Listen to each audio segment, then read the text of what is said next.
Hello, ladies and gentlemen of the internet, and welcome to another episode of Fanalysis, Avatar: The Last Airbender. I'm Retty4, this is Greyjoy91, Hello. and this is Antoine Bandale. Be water, my friend. Matt, summarize the episode, please. Book 2, episode 20, 40th episode overall, The Crossroads of Destiny, which is the, it's the finale to Book 2 Earth. I was going to say is part 2, but I can't remember. Is like the Guru part 1 or not? Yeah, Guru's part 1. That's why I completely forgot if we finished the Guru Club. Yeah, we did that so long ago. They sandwiched them together. So I was like, wait, we've said this a few times throughout the season now, whether or not the certain episodes were parts, because the episode names don't always make that clear, do they? Yeah. So yeah. But anyway, this is the finale episode, the last of Book 2, before we move on to the third and final book. I think it's a favourite of all of ours, isn't it, this one? A favorite? What, this episode? episode? Yeah, for sure. Yeah, totally. Yeah, it has to be really with that ending climax. But let's jump right in with the opening scene of Aang and Sokka picking up Toph. Just a bit of a funny moment, really, because obviously, once again, they forget that she cannot see people flying in the air, and so scare the crap out of her with a hello. I love the earth gliding that she does. I think we might have spoken about it in the previous one when she started doing it, but that's such an awesome earthbending move, just for like a method of transportation. Yeah. Very. Earth gliding? You mean like the rolly ball thing under her? Yeah. Yeah. Yeah, it's very cool. Like kind of weird dome steps. And what's really cool about that too is that, he doesn't do it to the same extent, obviously, but later in this very same episode, Aang implements the technique with the fight in the catacombs. Yeah, he does it a little bit differently because it's all like one focus that he's pushing forward. But I like that it kind of comes up again. It's cool that we're seeing the progression of his earthbending, even if it's only in small steps, because he's not really his go-to element, is it? But yeah, we then cut to Azula marshalling the Dai Li, a 14-year-old girl managing to keep like however many 40-ish-year-old men in line right there. Very to the point where one of them's like, one's like, yeah, she's inspiring, man. Yeah, but that's something I often think about with Azula. Yeah, is like, is she really inspiring? But sometimes for certain people, they need that kind of like, I don't know, someone to like whip them into the shape. The discipline. That way. Yeah, and they appreciate that. And I never really thought about it up until like rewatching it, going like, oh, I guess to some people she could be inspiring, and also because of the 4 masters thing that we did. Like people were mentioning how Azula would be a cool master for them, and I was like, really? And then like I had to sit there and like think about it and be like, I guess so. If you are like motivated that way, then yeah, I guess she would be like someone you could look up to. We talked a little bit about this when we met before you did Antoine, before you showed up, and we got into a little bit that the interesting point that Callan raised was that they're basically committing treason, and it's like getting them on board with that. I think I don't want to spiral too far off topic, and I don't want to criticize things too heavily but I think that this is something that could have been more interesting if the idea behind the Dai Li was that they were trying to subvert the Earth King for many reasons, one of which the fact that he is not an earthbender, because that would have played nicely into the bender non-bender stuff that we see later in Korra, which wasn't that well established or don't see as it happened. You don't actually see that in the series. And I think about it, that's totally a construct. Which can make sense, but yeah, we'll talk about later when we get to Korra about how they kind of. I guess it makes sense too because of the urban environment of it. But yeah, again, Korra. We'll talk about it later because they could have played with that more, I think, in book 1 to the credit of their own story. But yeah, it's a cool scene. I like the speech, obviously, because Azula's Azula-ing, but it's one of the stronger moments in terms of just speechifying to people. This is a really good episode for her in that vein in general.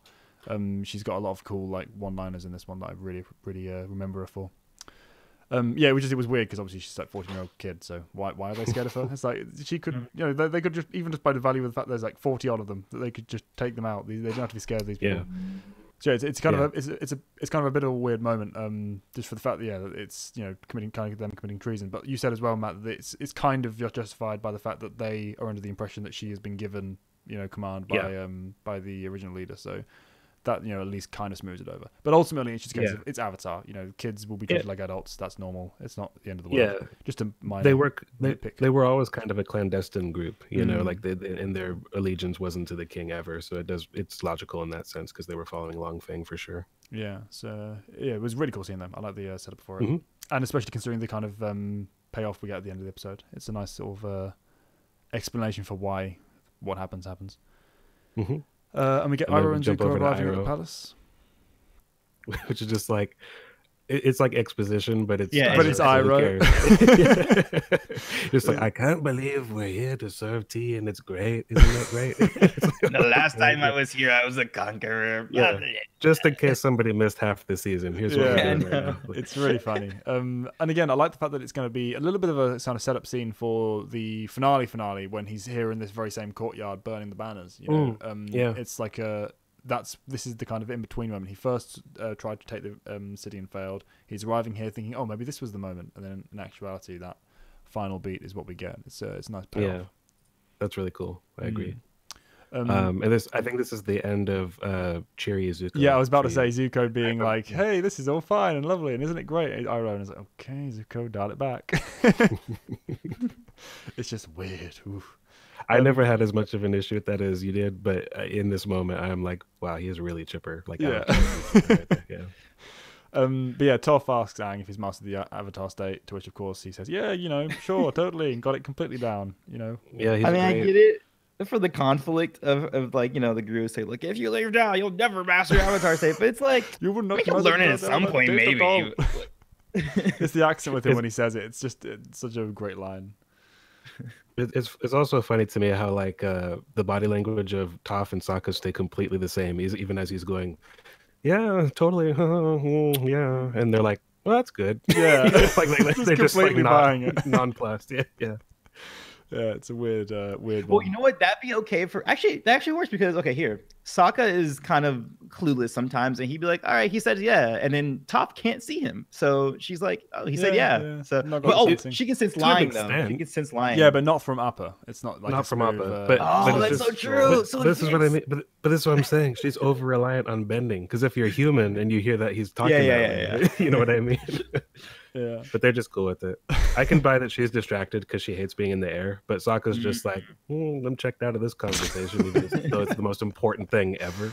So yeah, well, I mean, to be fair, he's probably worried about his sister as well to an extent, even though obviously they don't know anything about her. He's only getting vague information at this point, but yeah, he's worried about the warning that Aang's given him, I guess. So he's got that sort of excuse. I guess, yeah. but they have like a bland smile on their face. Yeah, and it's massively undercut later on when he's completely blasé about it as well. It's like, oh, see, she's fine. It's like, okay, Sokka. But Azula makes the move against Iroh and Zuko. And Zuko, oh my god, Zuko is a muppet in this entire little situation. But the first line is like, there's something wrong here. Something's not right. It's like, you don't say, as like 10 Dai just come and circle them. It was a jet being circled when he's mind controlled moment again, where they kind of close in. It was like, what? It, just really weird for me. Followed up by, of course, one of the most epic moments in the series. Yeah, I mean, even though, because I remember when I was first watching this as a kid, I thought that was literally all there was to his title of Dragon of the West was that, which is cool.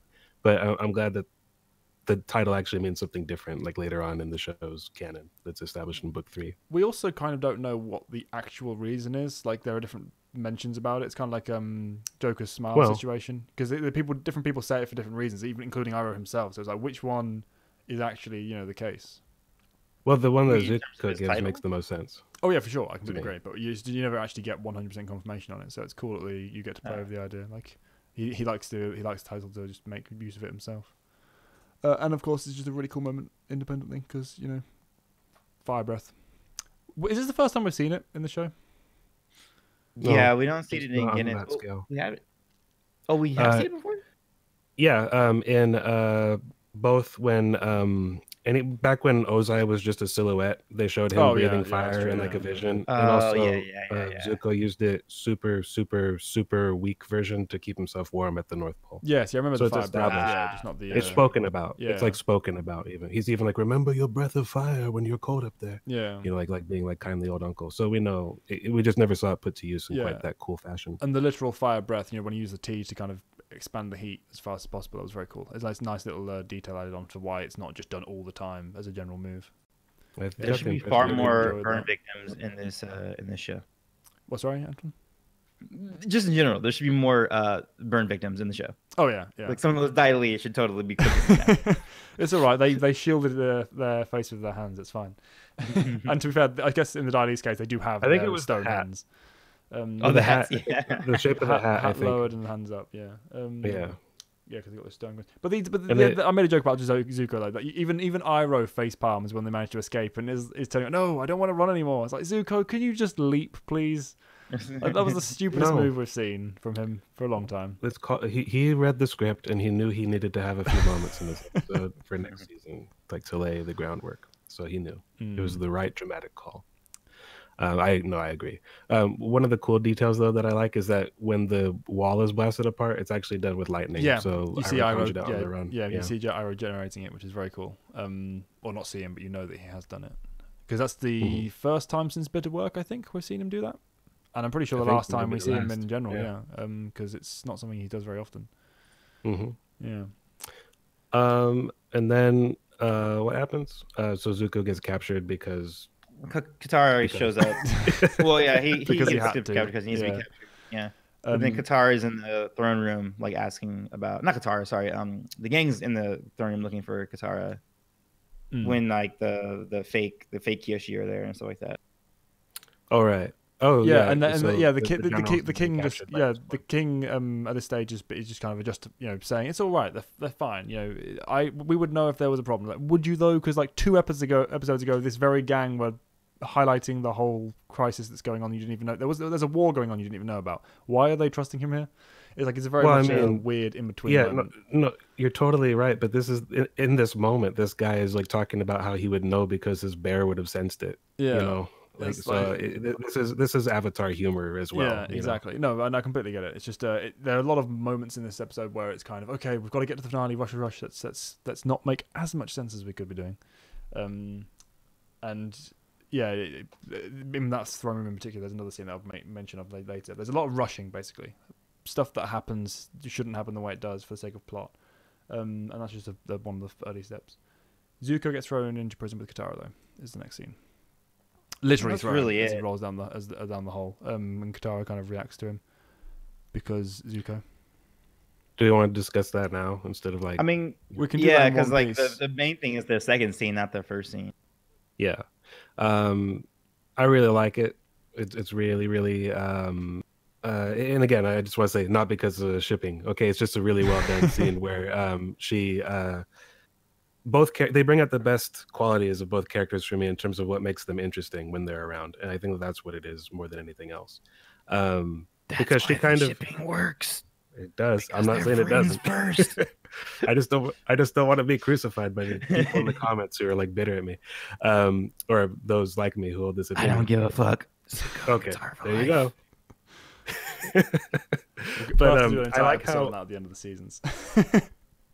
I really like how she's entitled to her feelings because what she's saying is true, but I like how it's over emotional because it has a very selfish bent to it. Like, no, you couldn't possibly understand this as me, and this is my life and how it's been tarnished by this war. And she's right about all that, but I love that that's what he keys into is like, I'm sorry, that's what we have in common. And he uses it as a bonding moment, not to throw it back in her face to win the argument. Yeah, it's not even a case of him using it as well. Yeah, it's a case of it's just an earnest moment from him where it's I'm sorry about that. This is what also happened to me. It's like you say, it's not trying to make a point. Like, no, you don't know what you're talking about. I've suffered as well. He's just that line of thinking has been cut off by this reaction. It's just an earnest. Yeah. Oh, well, I guess we've got that going for us then together. And yeah, it's a really strong moment for that. And also, I like the fact that is when she reins in her emotional response because her initial kind of flaring up is perfectly justified and natural in that moment.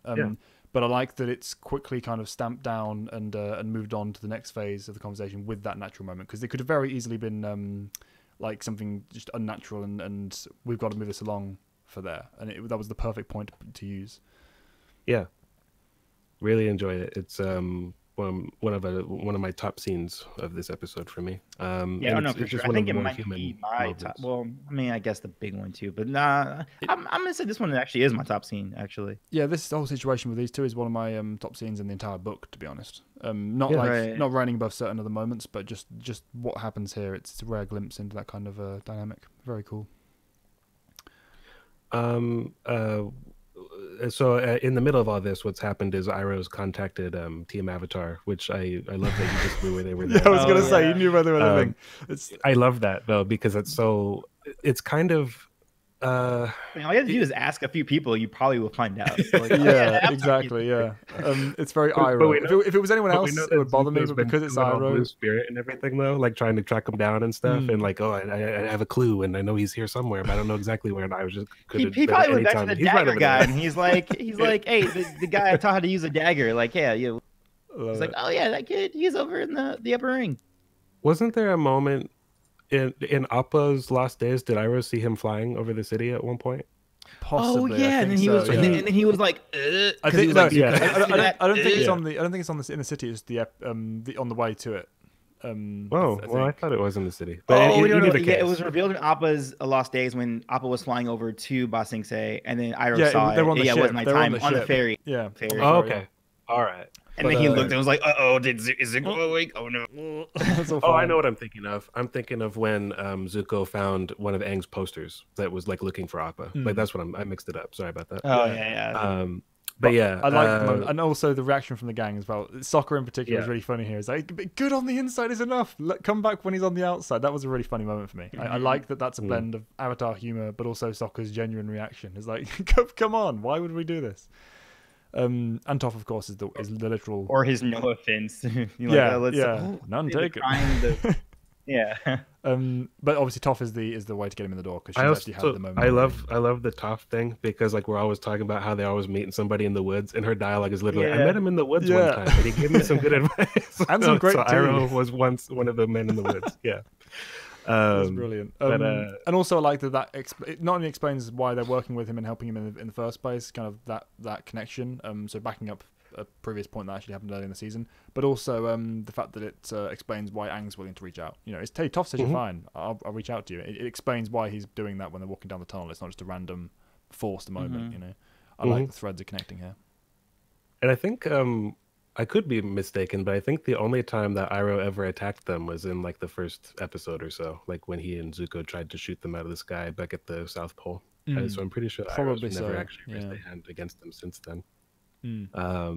But yeah, so they what happens is exactly next. They split up. Yeah, Toph they with, strangely split the team. Sokka. And Toph goes to Sokka. Yeah, Toph is immediately nerfed because they it's a can't possibly huge be the. ancient city, so they have to split up. No, I know, but why wouldn't they send the best Earthbender down to make the tunnel? But anyway, she goes to the throne room, and this is the major issue I have. It's not. Oh, I say major. It's in terms of nitpicking. It's major, obviously. Why do they lose this fight? Toph's there. I'm very It's confused. because they had the king at bay. I had the feeling that if it don't want to kill.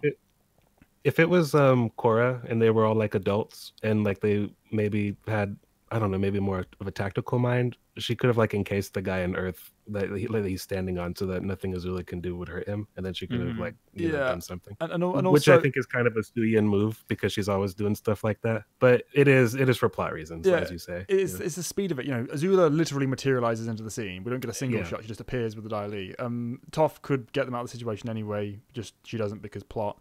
And also the thing that makes it the worst. Though is the worst transgression I think for this episode is the fact that later on in the episode she just takes them out so casually. Like it's just okay, now I can do what I need to do.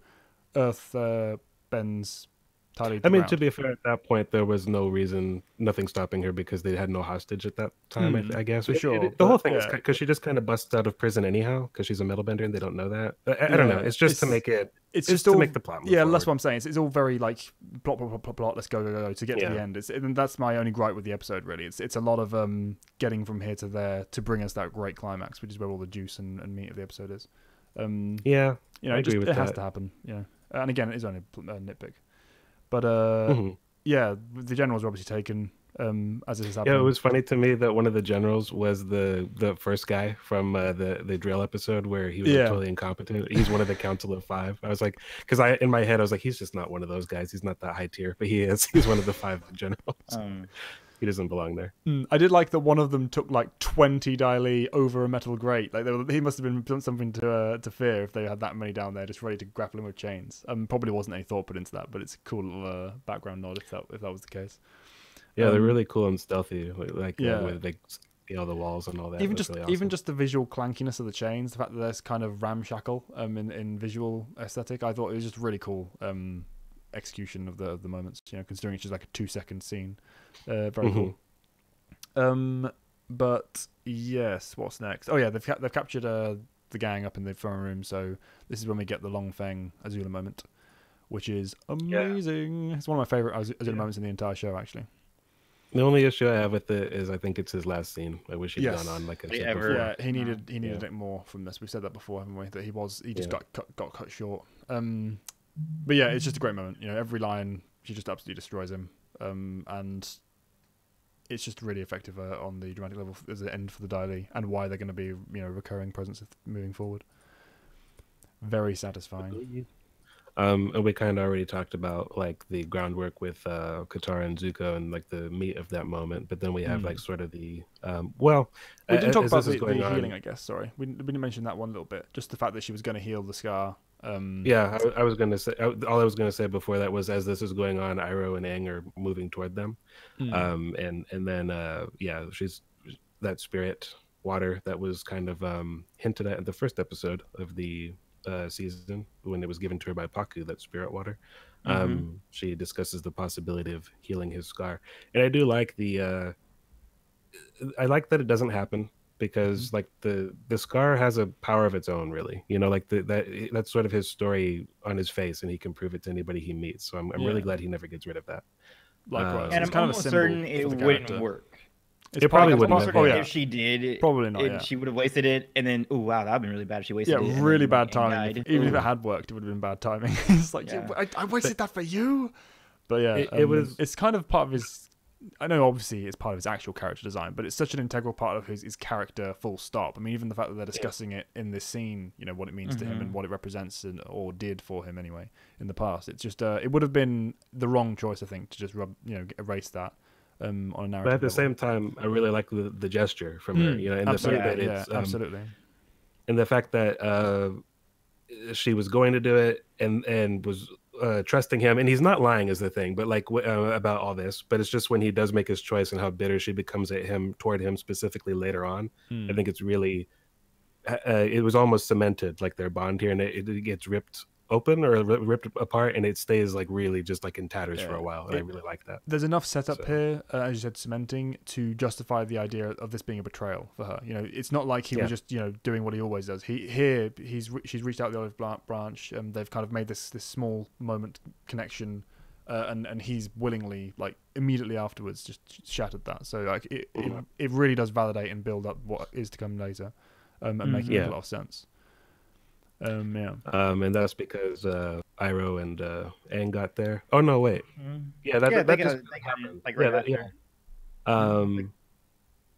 Okay. So they found like the sort of the crystal caverns before that, right? Yeah. They found they came to their very convenient better place, and I was like, yes, perfect timing on that line.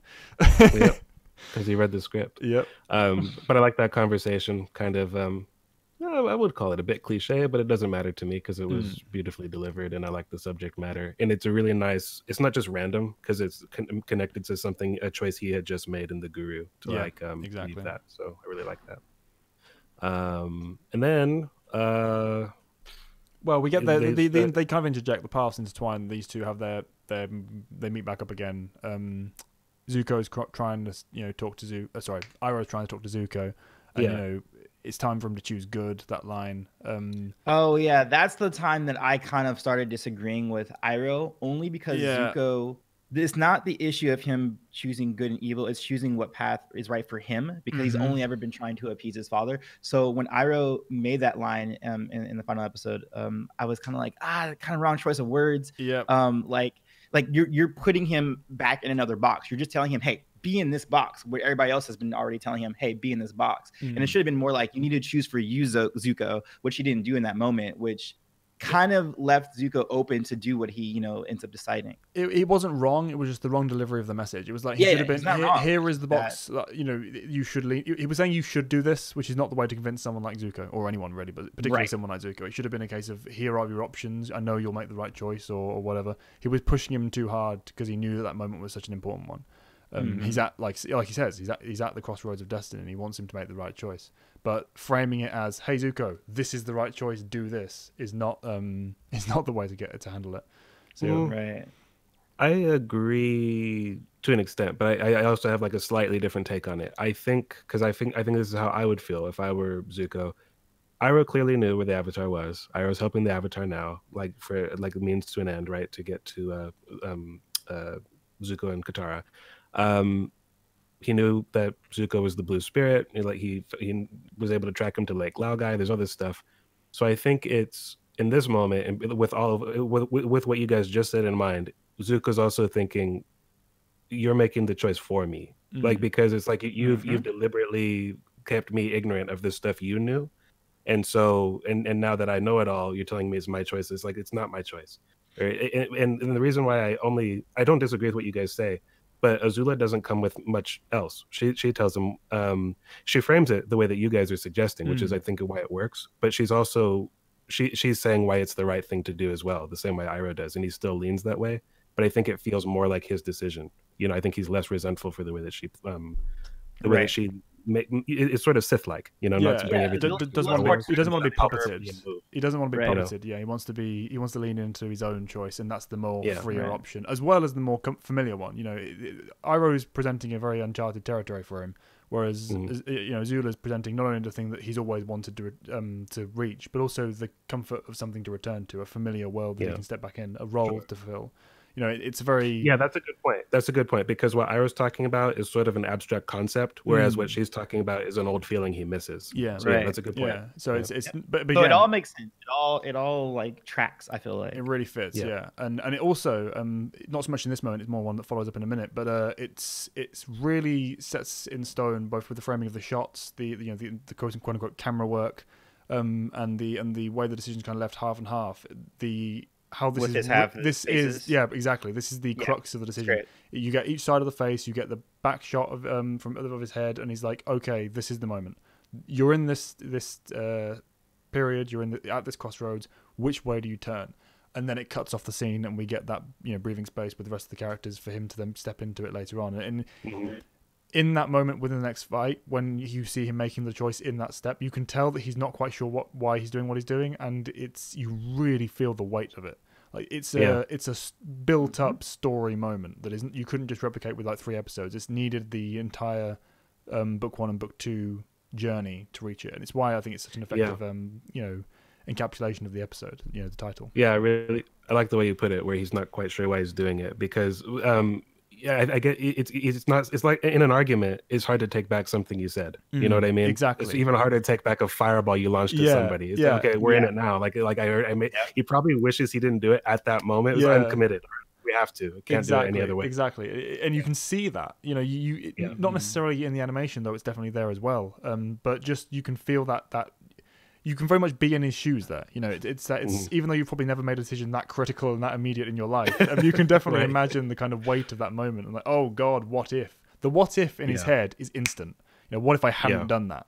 It's very effective. And it's why I think this episode is as powerful as it is, because if he took him out of it, it's not. We said it before, but it's why this series is so great, because again, with Aang's kind of play, it's kind of easy for him to make the decisions he does, so morally righteous. So like, in a book 1, it's very obvious what he's going to do. Book 2, it's very obvious what he's going to do. But Zuko's always been, in both cases of these finales, been like, which way is he going to go? And to see like this metamorphosis that he goes through, I think that's what actually elevates the series beyond just being like, oh, it's pretty good, I was so mad at him when I first saw this show. Oh yeah, I think everyone was like, what are you doing? And that's and you could say, well, yeah, you're supposed to, but it's like, but I could think of many times with other characters where I was supposed to feel like, why are you doing this? But I didn't really feel it. Just in story terms, I should be feeling this, but here I was like feeling it because the story is so good. And you also, because of episodes like Zuko Alone and The Storm at this point, you know who he really is. And it's like, oh man, like, why can't you just choose right? Why can't you choose good?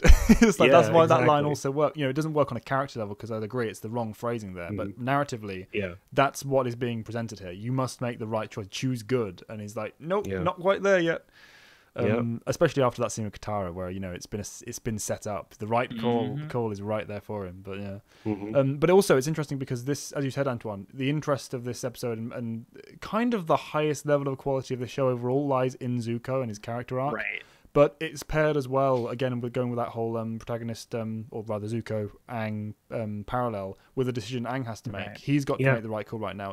It's a simpler one narratively, but emotionally for him, it's just as impactful. And yet we feel more in Zuko's role than we do his, because he just has to let go of this connection, you know. Yeah. I think And also just seems so easy because just like, yeah, man, just like, well, maybe because it feels like logically it feels like it's a loophole because it's like, yeah, just don't think of her for a second and then give me after date. Just let it go for a minute. Go ahead and kiss her afterwards. Yeah, you know? which while that makes no sense, and in theory that shouldn't work, it apparently seems to be the way it does go. So right, he's like, sorry, I gotta stop thinking for you for about a second. Yeah, but I can understand why he, not just Aang, but as an airbender, why he or why the type of airbender he is, because not all airbenders think this way, obviously, because there are different types of them. But why someone who, because there are those who have detachment. You find that comes very naturally to them. But with Aang, that's not the case. So he detaching even for a moment, I appreciate why he feels that guilt as a character. You know, it's not just oh come on Aang, get over it. No, it's an actual real moment for him. But also I appreciate the fact that he can do it so easily, because it is a decision for him. It's not like he struggles with the concept. It's just the moral choice of the action, which I think fits perfectly for him as a master air nomad. Yeah, I think that's all totally in line with how I view it as well. I do like the added bit that he is also, this is kind of the more minor part of it, but the fact that he's literally having to take a moment and like just kind of abandon her in the middle of this to even try to prep it. That I think is a possible goodbye. Like, okay, if they take her out, whatever, but I'm still going to do what the Avatar should do. So they should have played into that moment a little bit more, like her getting hit by like some rock. Yeah, that would have been better. That would have made it more powerful. If it was Korra, that would have been big arm wound or something. Exactly. That's the kind of thing Korra did really well. Big arm, wound to the arm, or taken out, or something that just debilitated her in that moment and he has to just blank that. You know, that would have been strong. That'd have been strong. Yeah. But it's cool moment regardless. The fight scene. And I was about to say the big fight itself. I was about to say that's the next step, because it is an amazing fight. This is kind of what you remember the episode for in terms of the big flashy, action sequence. This is kind of it's a really good, definitely one of the top 10 or top 5 even really fights of the series for me. Yeah, I'd really have to think about my top list, but it would be there somewhere. It's really good. Yeah, and I love how no one person dominates this. There's a really good cadence to this. Like no matter which person they're up against, everybody gets a few hits in. Everybody, it's not dominated. You know what I mean? Or one-sided in any sense. That's interesting, because I felt like Aang, whenever he was going up against Azula, was getting the business from her. And for whatever reason, Farah was doing really well against. For sure, but in terms of the team balance, I think Matt's talking about. Team balance, individually the pairings, But the actual like sides of the fight going back and forth, the balance is very well held. Yeah, you're totally right that he's on the losing end of the Azula conflict. But she doesn't just dispense with him without effort, and I think she's more. He's also using weapons that aren't as familiar to him as fire is to her. I was wondering about that too, because like when he was fighting Azuka, Zuko, for instance, he was using air, and he used that really cool that air push. But then I wonder if the reason for him going to Earth maybe is because he recognizes Azula's power and wants to resist that. I think it's fair. I think it's the fear of, oh God, can I block that? Right, and then doing that, being like using this element that he's not as familiar with, every time he's using Earth or those the catacomb cover he used, gets blasted apart. So I wonder, obviously we can't know that because this is a visual medium, not like we're reading a book and we're getting into Aang's head. But I was like, when I was rewatching this, I was like, why is he not doing as well against Azula? And he's doing fine. And I was like, different elements. And I'm like, why is the reason he's doing He's afraid of her. He is afraid of her. I think it is the fear factor. He's going to his defensive element, the one that he's always been told is this is the one that will hold up, this is the strongest. And but he's not as strong with it at this point, so there's that as well. But also the fact that the way he's using it, he's not throwing up a wall to block her attacks, which would have been very effective. He's charging towards her like, oh God, and paying the price for it. He's not making the right choices here, and I think it makes most sense from a narrative level for it to be based on the fear, for the character, right? Because otherwise, it's just he's smarter than this. We've seen him fight Azula specifically, and that's a cool new insight because I never saw this fight scene like this up until rewatching it, and I was like, we're not at our thinking best about it over. I'm like, whoa, and we're definitely not making our best judgment calls when we're afraid. For sure, and I think you probably didn't think about it so much because it is very background in the episode. It's not like the main episode's drive. Aang being afraid of Azula. But I think it's a strong little undercurrent there for the scene, and it just adds to the already amazing action. Because even just some of the bending moves here, the fire whips, the octopus. I love those. I love that. That's one of my favorite Zuko moves. Actually, I like that, and the sort of the fact that he kind of charges up a blast before he releases it, and it takes out that sort of crystal shield that Aang had. And I love that bit because it was very back and forth there, where they were both like got in some good hits there. But also on the point of Aang using Earth, it's a little detail that I never quite noticed, but when he finally pushes Zuko back, like with that sort of, when he sort of launches himself into the Earth, he kind of takes himself out there temporarily. It takes him a while to crawl out from that crater he made. Yeah. So it's like sort of the difference between somebody like Toph doing that and him is that he's not a master yet. Yeah, it's very cool. Yeah. And I also like the fact that Katara got as far as she did with Azula and kicked up ass, which is so good to see. And we mentioned before the recording how much sense it makes for, as you specifically said about Azula's kind of, blast, thrust, precision strikes not being effective against Katara's more overly wide dispersed defenses. We talked about this before in the past, and I don't think it was for a video. I think it was just when we were having one of our just friend chats. And the fact that Zuko, while he's not as good a firebender as Azula, it's a question of like stylistic like suiting here. Like his style is a little bit more suited for combating a waterbender like Katara than Azula's more thrusting and precision based, like quick jabs. Like because she wasn't getting anywhere there, whereas Zuko can sustain that, and just he's not as good as her, but he's better suited to this specifically, which I think is great. And I would consider that being just their experiences, because I feel like Azula was probably more in line with the, okay, bossing say, Earth, that's our last frontier, while Zuko was going around, and dealing with more traveling the world, more or less, more experience being against waterbenders specifically, even just on that level. He's learned a lot. All the right things basically to combat someone like Katara, right?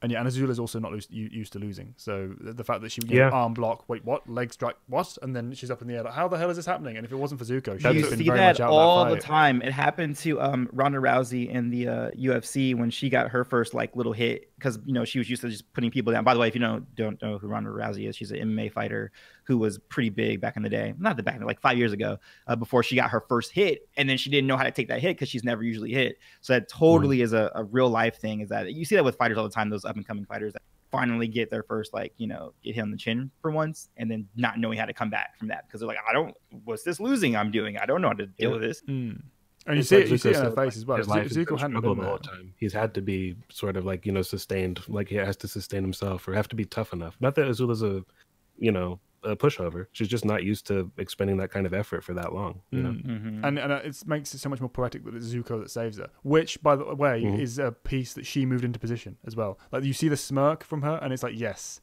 I got Zuko here for a good reason. I like that she's the reason he's in the room right now on her side. I don't think she means not that specific moment, Matt, but I think he means just overall that Zuko's right. Okay. Is that what you mean overall in general?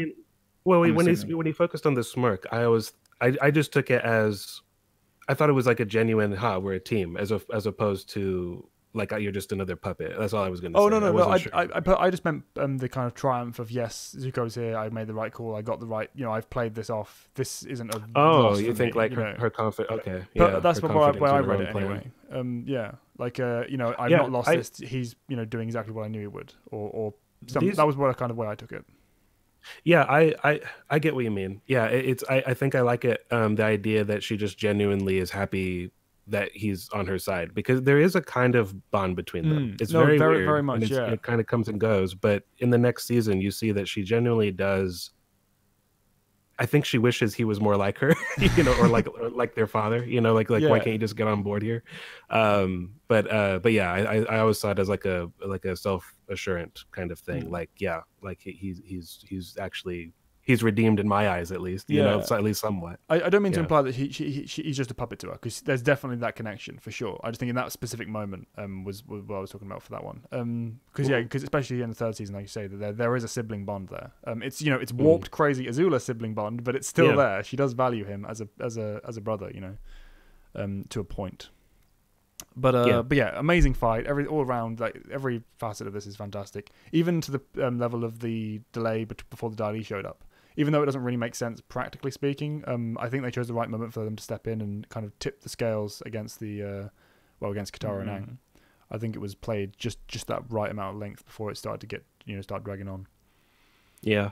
I kind of wish we'd seen more of them. Well, we did. We do see more of them after this, especially like there's that spell on Korra where they show up. But just the fact that one of them was able to undo what Aang was like charging toward them with, I was like, oh, these guys are pretty major. Yeah, it's just very cool. Yeah, it's great. It's just a great battle. It's easily one of my favorite of the entire show. I couldn't tell you exactly where it sits, but it's up there. Yeah, I'd have to think long and and hard ultimately culminates with Aang entering into the Avatar state, which was the big shock of the episode, because wait, what? It's not immediately won him the battle, you know? Yeah, I really like this moment, especially the build up, because all he did was put himself in those crystals, and it's like the Dai Li easily could just like take those down, but the fact that he's like glowing in there, you even see them step back like, oh, I don't know about this. Yeah, so I love the moment. I love the way they kind of sit and react throughout this entire moment. Usually I hate reaction moments because in battle they make stupidly little sense. You don't just stand and watch as things go wrong. But in this moment, because it's the Avatar and because of what Azula does, the immediate aftermath of it, they're like, whoa, what just happened? You know, I like that the moment feels right there. They didn't, you know, they balanced it well. And even just the shot of Azula actually making the blast, like that kind of camera shot of it zooming out of her eye with the fingertips, it was just really dynamic and well framed. Very cool. Sorry, and of course, the cosmic thing going on with Aang. Yeah, I love that visual as well. Infinity field, you know. I love that visual so much. I'm really glad they brought it back in Korra as well. It's just a really iconic Avatar kind of visual. And then we get Iroh stepping in, or actually Katara saving him from the fall. I'll hold them off for as long as I can. 2 seconds later, I'm giving up. Here's the thing. I've recently been debating with people because I'm doing the whole tier thing about, you know, Iroh and John. And then John in that situation would have put up an entire freaking firewall to like, you know, defend against all those Dai Li. But then, you know, all Iroh's doing are these like fire punches sort of thing. I'm not trying to say, guys, I'm not saying that one's better than the other. I'm just saying that John's at the very least, like, he has parity with these other firebenders that I think he does. For sure. You know what I mean? Like, I'm with you on that one. Like for all the angry commenters, at least you don't stand alone. But I mean, because it's always, you got to really look at what he did at the river and go, there's no Sozon's comet here. Yeah, exactly. That's the thing about that. And he's not just throwing that up over land as well. He's throwing that up over a river. Like, he just bursts this ball of fire and continuously holds it. I don't think we see a feat of firebending close to that outside of Sozon's comet. No, I'm not saying Iroh is not capable, but he certainly isn't his go-to. Like, he's very much a minimalist compared to John's overwhelming power. Right. Maybe that's just because of the way he feels. John feels he has to keep it inside, and therefore it bursts out. But I don't know. Whatever it is, visually we don't see anything like it. And Iroh just kind of stops. It's like, that's just what I do like about this is that he's not trying to win at all. Like he's not. I mean, even he's like, this is like kind of bordering on superhuman, but he's like crushing some of the rocks that are being like thrown at him, or just with his hands, just taking the hits as well on the shoulder and stuff. Like, and I love the Earth stance. You're seeing in practice what he has already spoken about with Zuko. The whole the rooted stance, the learning from Earthbenders, taking up on the other forms. You see it in action, which is very cool, even if it's in the most ridiculously minimalistic state. I just find it funny because he says, "I'll hold them off as long as I can." 2 seconds, and it's not like the water isn't still flowing up there. They could have like blasted that and knocked them down. It's not like they'd escaped already. It's just like, I'll just stop now. They had a certain amount of screen time and probably a limited budget at this stage. You know what that could have been or should have been kind of is like the Tenzin thing, like fighting until you're just being pulled. Oh god, you know what I mean? But that would be too mean. You couldn't do that to Iroh. Yeah, I know what you mean, but. That's what I will hold them off. Actually, is. That would be beautiful, like amazing. Yeah, that's like a go-to. We were just talking about that too when we were waiting for you to show. Was how good that moment is, or just the fact that Korra got us to feel that kind of tension for a character. You know, that was great. I've been waiting. I can't wait to get to that. Can't wait to get to that line from Tenzin at the start. I've been waiting for that for years before that came out. Yeah. But anyway, Korra discussion. We get the Iroh holding them off moment, and the gang escape on Appa. Azula's on the throne. Yep. Zuko's like, man, I don't know about that. Like, they'll say that to Azula. Yeah, don't show you're like not 100% with her right now. But I like it though. I like that we're already seeing, even beyond that initial moment where he's not quite sure why he's deciding. I like that the regret is instantaneous. You know, I betrayed my uncle. And you can see that questioning and where's this going that's season? tied to that specifically. Like, I don't really care so much about Hank. I don't really have a relationship with that kid yet. But yeah, my uncle, that's the big thing too for him going forward in book 3 is, you know, trying to Midnight Yeah, it's and it's always like it bears mentioning that he's her uncle too. So it's like he doesn't say my, he just says uncle because it's their uncle. And there is that kind of I betrayed uncle. She's like, no, he betrayed us. Like where she's right in her jingoism. You know what I mean? If you're gonna take the patriot stance, the crazy person who's been raised by Ozai stance, yeah, she's right. Yeah. So I think that she can mean what she says, which is what I like about it, is that it's not purely just lying, manipulative Azula. It's like, this is what I believe, and you made the right call, and trying to get him to wake up to that fact, the same way that Iroh was trying to get him to wake up to what good is. Absolutely, yeah. But Zuko's got to do things in his own time, though, which happens to be mid-season. Very very slow in time, but all the payoff though, it's all worth it in the end. We'll get to that. And then we have the Earth King. Katara, very happy that she didn't use her spirit water because it's what saves Aang from dying. Yeah. And she doesn't think it's going to work. When she puts it on, there's like the second of delay, and she's like, oh god, no. And then he wakes up, which is very cool. I feel like more time could have been spent on this moment, but obviously they had a very limited end here. It was so packed. Yeah, that was the one thing about that cut earlier that I don't think I mentioned it, but like when they served her tea after her speech, they cut in the middle of her talking because the episode was so like long. Like yeah, like it was like a crossfade between her and do that. Yeah, that was so weird, and it was like the line was right on the crossfade. Like I saw that too, and I was like, whoa, this is really like compressed. It's because they had to they didn't have much time left. Like it was just so much going on. Yeah, it could have done with another 5 minutes this episode. I think it would have really rounded it off. But it really doesn't suffer much for it. It's just minor nitpick.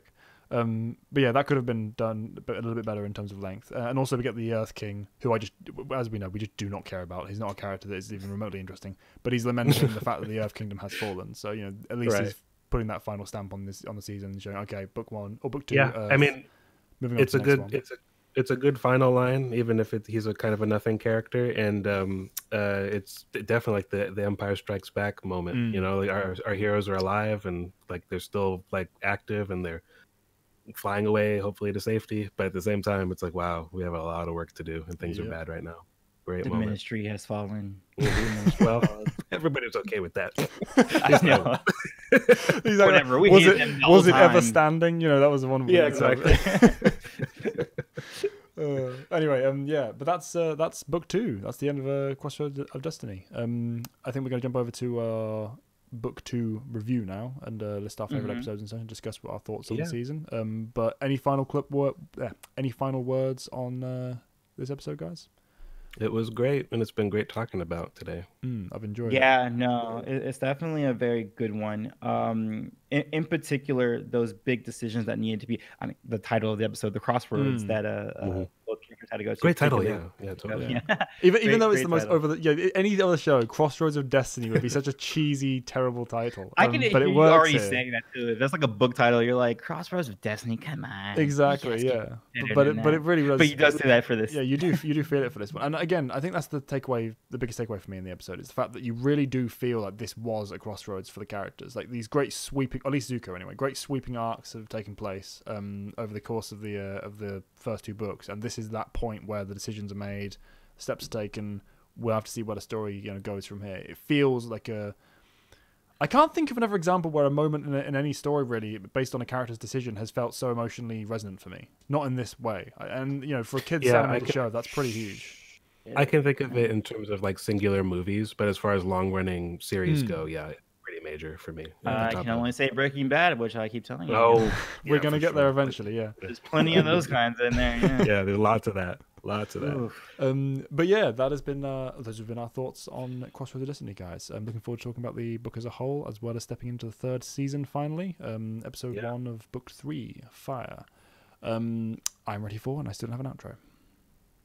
Great Jada 91. Thanks for watching. Antoine Bandelet. Be water, my friends. Goodbye.